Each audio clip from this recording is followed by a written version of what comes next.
Today on the Daily Dose, Samuel de Champlain.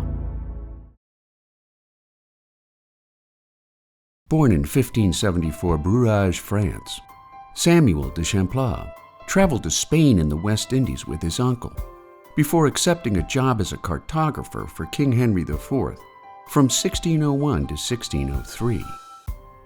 Sailing to Canada in 1603 under the command of François Gravé Du Pont, the group sailed up the St. Lawrence and Saguenay Rivers, further exploring the Gaspe Peninsula before arriving into Montreal.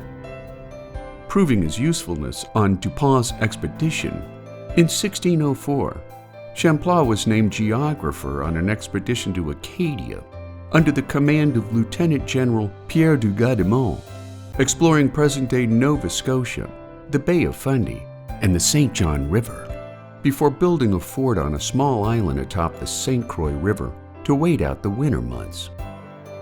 In the summer of 1605, Dumont's team sailed down the coast of New England to Cape Cod, where Champlain became the first European explorer to write a detailed accounting of present-day Plymouth, Massachusetts, a solid 15 years before English pilgrims settled in the region.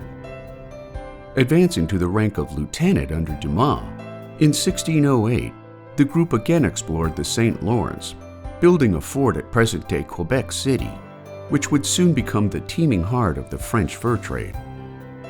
Voyaging deep into the Canadian interior in 1615, Champlain and his team of Huron people attacked the Iroquois, resulting in the aggressors' defeat when Champlain took an arrow to the knee.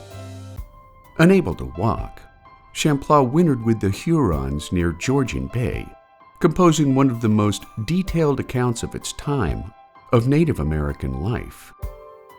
Returning to France to face a withering string of lawsuits, Champlain composed a number of accounts of his voyages, replete with maps and illustrations, returning to Canada after his commission was reinstated, with a new wife 30 years his junior.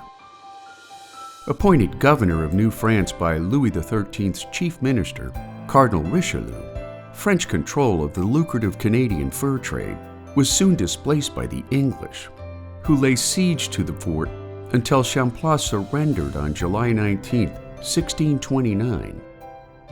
Returning to France until the signing of the Treaty of Saint-Germain-en-Laye, which handed Quebec back to the French, Champlain returned to Quebec yet again as its governor, retiring in 1633 due to failing health, before passing away on Christmas Day, 1635, making the life and voyages of Samuel de Champlain a keystone figure during the age of exploration.